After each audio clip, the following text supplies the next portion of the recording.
राजा दशरथ के देहांत के बाद सब कुछ जैसे ठहर गया था। पर उस ठहराव के बीच एक कदमों की आहट गूंज उठी। भरत लौट आए थे ननिहाल से। भरत के मन में एक तूफान था। पिता का देहांत, भाई राम का वनवास, और यह सब किसके कारण हुआ? उनकी अपनी माता केकई। लेकिन आज भरत के चेहरे पर रोष नहीं था। आज उनकी आंखों में एक अलग प्रकाश था, जैसे वह कुछ जान चुका हो।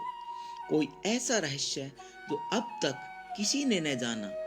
वह धीरे धीरे माता केकई के कक्ष में प्रवेश करता है। कमरे में दीप जल रहे थे। केकई खिड़की की ओर देख रही थी। उनकी आंखों में पश्चाताप और अपराध बोध का सागर उफान मार रहा था। भरत धीरे से कहता है, माता, क्या आपने कभी सोचा कि जिस निर्णय को आप अपने पुत्र के लिए वरदान मान रही थी, वही निर्णय अयोध्या के इतिहास में श्राप बन गया? केकई ने कहा, पुत्र, मुझसे बड़ी भूल हुई है। मैं उस समय अंधी हो गई थी। मंत्रा के शब्दों ने मेरे विवेक को निगल लिया था। मुझे लगा कि मैं तुम्हारे लिए न्याय कर रही हूं, पर अब मैं समझती हूं मैंने न तुम्हारे लिए न अयोध्या के लिए केवल विनाश बोया है। भरत कहते हैं, माता, अगर मैं आपसे कहूं कि यह सब जो हुआ केवल आपके निर्णय का परिणाम नहीं था, बल्कि यह पहले से लिखा हुआ था, एक ऐसा रहस्य जो न आप जानती थी और न मेरे पिता दशरथ। माता केकई ने कहा, क्या कह रहे हो भरत? क्या यह सब नियति का खेल था? क्या यह मेरा अपराध नहीं? भरत ने कहा, माता, जब मैं ननिहाल में था, एक रात्रि मुझे एक वृद्ध आर्षि मिले। उन्होंने कहा था, जब भी संसार पर अधर्म का अंधकार छा जाएगा, तब धर्म स्वयं वन में जाएगा और अयोध्या उसका परीक्षण स्थल बनेगी। मुझे उस समय कुछ समझ में न आया, पर जब मैंने सुना पिता के निधन के बाद भाई के वनवास और आपके निर्णय के बारे में, मुझे पता लगा कि वही आरसी सत्य कह रहे थे। माता केकई ने कहा, तो क्या राम का वनवास कोई दंड नहीं, बल्कि कोई उद्देश्य था? भरत कहते हैं, हाँ माता, वनवास केवल राम के लिए नहीं था, वह अयोध्या की आत्मा का शुद्धिकरण था, और आप उस नियति की भूमिका थी। माता केकई ने कहा, पुत्र, यदि यह सब नियति थी, तो फिर मैं अपराधी क्यों बनी? क्यों सब मुझे श्राप दे रहे हैं? भरत कहते हैं, क्योंकि माता, हर महान कर्म के पीछे कोई ऐसा पात्र होता है जिसे संसार दोषी ठहराता है, पर वही पात्र इतिहास बदल देता है। आपने राम को वन भेजा, पर उसी से रावण का अंत संभव हुआ। आपने जो किया वह गलत था, पर शायद वही राम के दिव्य कार्य का आरंभ था। माता केकई ने कहा, तो क्या तुम मुझे क्षमा कर दोगे? क्या तुम्हारे हृदय में मेरे लिए अब भी वही प्रेम है जो पहले था? भरत कहते हैं, माता, मैं आपको कैसे दोष दूं, जब स्वयं भगवान राम ने कहा था, भरत, माता को दोष मत देना, सब कुछ समय की योजना है। तब मैं कैसे अपनी जननी से द्वेष रख सकता हूँ? उस क्षण कमरे में जैसे एक शांति उतर आई हो। दीपक की लो और तेज हो गई। माता केकई के चेहरे से अपराध की परछाई हटने लगी और भरत के शब्दों में भक्ति का तेज झलकने लगा। लेकिन भरत वहीं नहीं रुके। उन्होंने धीरे से कहा, भरत कहते हैं, माता, अब मैं जो बताने जा रहा हूं, वह बात मैंने आज तक किसी को नहीं बताई। यह रहस्य स्वयं भगवान श्री राम ने मुझे बताया था, जब वे चित्रकूट में मुझसे मिले थे। माता केकई कहती है, राम ने क्या रहस्य बताया? कृपया मुझे बताओ पुत्र। भरत कहते हैं, श्री राम ने कहा था, भरत, समय आने पर अपनी माता को यह बताना कि उनका निर्णय केवल मानव दृष्टि से अपराध था, परंतु देव दृष्टि से वह एक लीला थी। राम ने यह भी कहा था कि जब मैं आपको यह रहस्य बताऊंगा तब अयोध्या का बोझ हल्का हो जाएगा और आपके हृदय का अपराध भी विलीन हो जाएगा। केकई की आंखों से आंसू बहने लगते हैं। केकई यह कहती है, तो यह सब मेरे लिए कहा था। प्रभु ने उन्होंने मेरे अपराध को भी अपनी लीला का हिस्सा बना लिया। हे राम, तुम सचमुच महान हो। भरत माता, उन्होंने कहा था, कभी किसी को अपने निर्णय के लिए श्राप मत देना, क्योंकि कभी कभी नियति हमारे माध्यम से ही कार्य करती है। आप माध्यम बनी और राम का कार्य पूर्ण हुआ। कमरा मानो शांत हो गया हो। केकई ने अपने दोनों हाथ भरत के सिर पर रख दिए। उनकी आंखों से आशीर्वाद के आंसू बहने लगे, जैसे वर्षों का बोझ आज उतर गया हो।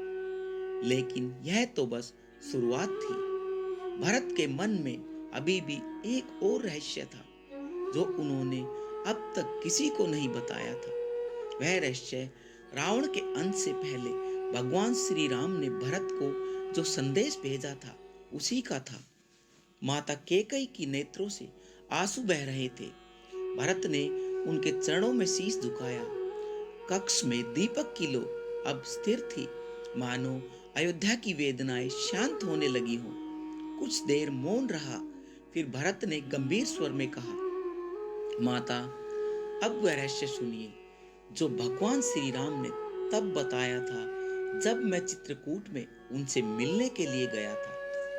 केकई धीरे से, पुत्र, वह दिन तो मेरे जीवन का सबसे कठिन दिन था। तुम राम के पास गए थे और लौटे बिना राजगद्दी लिए। कहते हैं तुम राम के चरणों में चप्पलें रख दी थी, क्योंकि तुम अपने अधिकारों को त्याग चुके थे। भरत कहते हैं, माता, वही तो रहस्य था। जब मैंने श्री राम से कहा, भैया, अयोध्या आपके बिना अधूरी है, मैं राजा नहीं बन सकता, तब श्री राम ने मुस्कुराते हुए कहा था, भरत, यदि तुम राजा बनो तो अयोध्या मेरे लिए नहीं, तुम्हारे लिए पवित्र होगी। और मैंने कहा था, भैया, मैं आपसे बड़ा नहीं हो सकता। राम ने तब अपने धनुष को भूमि पर रखा और बोले, भरत, जो अपने अधिकार का त्याग करता है वही सच्चा राजा होता है।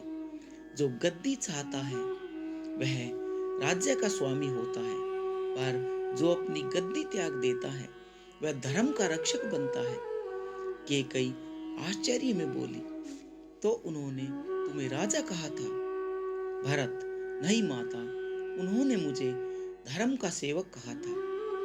और तब उन्होंने मुझे एक संकेत दिया था। उन्होंने कहा था, भरत, समय आने पर तुम्हें अपनी माता को एक संदेश देना होगा। वह वही संदेश होगा जो मेरे वनवास का अंतिम कारण है। केकई ने कांपते स्वर में पूछा, अंतिम कारण? तो क्या वनवास का अंतिम कारण, असली कारण कुछ और था? क्या वह केवल मेरे वरदानों की वजह से नहीं? भरत, नहीं माता, आपके वरदान केवल माध्यम थे। वास्तविक कारण रघुवंश पर आया एक अदृश्य श्राप था।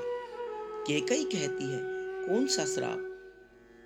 भरत, राजा दशरथ के पूर्वज राजा दिलीप, उन्होंने एक बार कामधेनु की पुत्री नंदिनी का अपमान किया था। तब नंदिनी ने कहा था, तेरे वंश में ऐसा राम जन्मेगा जो अपने प्रिय पुत्र से वियोग की अग्नि में तपेगा और उसी वियोग से धर्म का उदय होगा। माता, वही श्राप पूरा हुआ। मेरे पिता दशरथ को वही वियोग मिला, श्री राम का वनवास, और आप नियति की उस अग्नि की चिंगारी बनी। केकई सिसकते हुए कहती है, तो मैं उस श्राप का उपकरण थी, देवों ने बताया। भरत, नहीं माता, आपने कुछ नहीं किया। आपने केवल वह किया जो नियति ने आपसे कराया। राम का वनवास श्राप नहीं, धर्म की पुनः स्थापना थी। और जब मैंने उनसे यह कहा कि मैं राज्य नहीं लूंगा, तब उन्होंने मुझे एक और रहस्य बताया। केकई धीरे धीरे कहने लगी, कौन सा रहस्य पुत्र? भरत ने कहा, जब मैं वन से लौटूंगा तो अयोध्या वैसी नहीं होगी जैसी अब है, क्योंकि तब हर प्राणी अपने भीतर रावण से युद्ध करेगा और वह युद्ध तभी समाप्त होगा जब केकई अपने अपराध को त्याग कर अपने पुत्र की आंखों में धर्म देखेगी। केकई कांपते हुए स्वर में कहती है, तो क्या यही कारण था कि उन्होंने मुझे माफ कर दिया? उन्होंने क्या कहा मेरे बारे में? भरत कहते हैं, हाँ माता, श्री राम ने कहा था, भरत, जो माता अपने पुत्र को धर्म को स्वीकार कर लेती है वह स्वयं माँ कौशल्या से भी महान होती है, क्योंकि वह अपने कर्मों का बोझ खुद उठाती है। केकई आंखें बंद करते हुए कहती है, राम, मेरे राम, तुमने मुझे भी आशीर्वाद दिया। मैंने सोचा था मैं अपराधिनी हूं, पर तुमने मुझे मोक्ष दिया। भरत, माता, यही तो कारण है कि मैं आपको यह बताने आया हूं। यह रहस्य मेरे हृदय में वर्षों से था। राम ने कहा था, जब अयोध्या की माता अपने अपराध को स्वीकार कर लेगी तब रघुवंश का बोझ समाप्त होगा। और आज जब आपने स्वयं कहा कि मुझसे भूल हुई, तब समझ लीजिए माता, आपने अयोध्या को मुक्त कर दिया है। केकई की आंखों से आंसू नहीं, आंसुओं की धारा बह रही थी। उन्होंने भरत को गले लगा लिया और कहा, पुत्र, अब मुझे केवल एक ही इच्छा है। मैं एक बार प्रभु श्री राम को देखना चाहती हूँ। मैं उनके चरणों में सिर रख कर कहना चाहती हूँ, हे प्रभु, मुझे क्षमा करो, हे प्रभु, मुझे क्षमा करो। भरत, माता जब वे लौटेंगे तो पहला कदम इसी कक्ष में रखेंगे और आपसे कुछ नहीं कहेंगे, क्योंकि उनका मौन ही आशीर्वाद होगा। कुछ क्षण बाद भरत ने धीमे स्वर में कहा, माता, एक और बात थी जो प्रभु श्री राम ने कही थी, एक गूढ़ भविष्यवाणी। केकई कहती है, कैसी भविष्यवाणी पुत्र? मुझे बताओ। भरत कहते हैं, माता, उन्होंने कहा था, भरत, जब मैं अयोध्या लौटूंगा तो मेरे लौटने से पहले एक आत्मा इस संसार को छोड़ जाएगी। वह आत्मा मेरे मार्ग की बाधा नहीं, बल्कि मेरा प्रकाश बनेगी। माता, मैं नहीं जानता था वह किसके लिए कहा था, पर अब समझ गया हूँ, वह आप ही थी। केकई धीरे से मुस्कुराती है, यदि यह सत्य है तो मुझे अब भय नहीं। अब मैं केवल उस राम की प्रतीक्षा करूंगी जो वन से लौटकर मेरे हृदय का अंधकार मिटा देंगे।